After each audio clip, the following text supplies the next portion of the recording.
From the investigative unit, the state pumped the brakes on releasing a sex offender who molested young boys as we began asking questions today. Todd Michael Duquette was convicted in 1994 stemming from sex acts he performed on 5 boys between the ages of 8 and 12. He was charged with 49 counts but agreed to plead guilty to 4 of them. His sentence was suspended and Duquette moved to Texas. Well, that's where he got caught with a 10-year-old.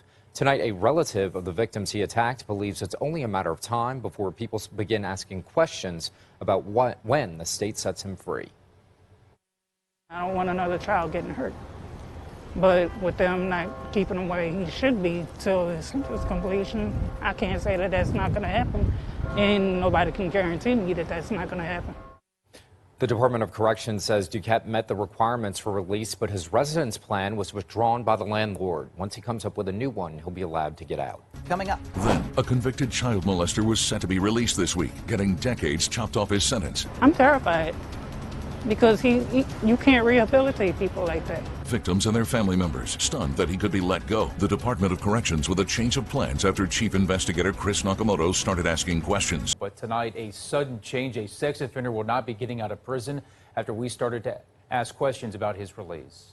The man is serving a 30-year sentence for molesting multiple boys in Baton Rouge. And now the investigative unit and Chris Nakamoto with why his release has been blocked. Sylvia Michael, Todd Michael Duquette received good time while in prison for molesting young boys. He met the legal requirements to get out in just a few hours from now. But when we started asking questions, the state crawfished on his release, saying the residence plan they approved is no longer valid. This is a face of a child predator who until Monday afternoon met the requirements to be released back into society. Todd Michael Duquette raped Brandy Melissa's relatives. My 2 brothers.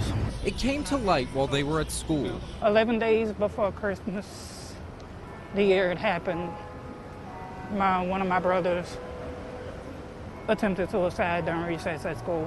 When they asked him why, explained what happened. My other brother coped by molesting me. In 1994, Duquette was convicted, stemming from sex acts he performed on 5 boys between the ages of 8 and 12. He was charged with 49 counts but pled guilty to 4 of them. A judge suspended his sentence and Duquette moved to Texas. That's where this mugshot comes in.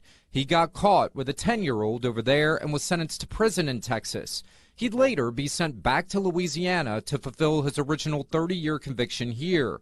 Melissa doesn't think Duquette can be rehabilitated. I'm terrified because you can't rehabilitate people like that. Her sentiments are echoed by respected LSU criminologist Ed Shahada.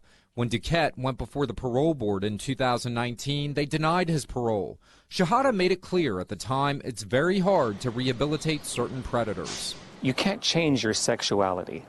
No prison course is going to change your sexual preferences.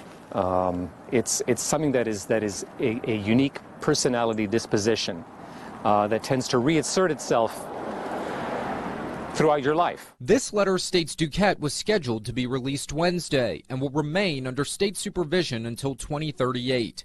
He told the state he was going to live at 60207 Highway 434 in Lacombe. A quick search of that address shows it appears to be a property that houses sex offenders. 22 currently live there, and 2 offenders have active arrest warrants for being non-compliant. But 4 hours after we began asking questions Monday morning, the state issued this 4-sentence statement saying Duquette will not be released Wednesday. Tonight, Melissa believes prison is the only place for Duquette to keep the public safe. I don't want another child getting hurt. But with them not keeping him where he should be till his sentence completion, I can't say that that's not going to happen. And nobody can guarantee me that that's not going to happen. Duquette's 30-year sentence in Louisiana didn't start until after he completed his time in Texas in 2008. The Department of Corrections says the landlord at the facility in Lacombe withdrew the housing plan. And until Duquette comes up with another one, he'll remain locked up.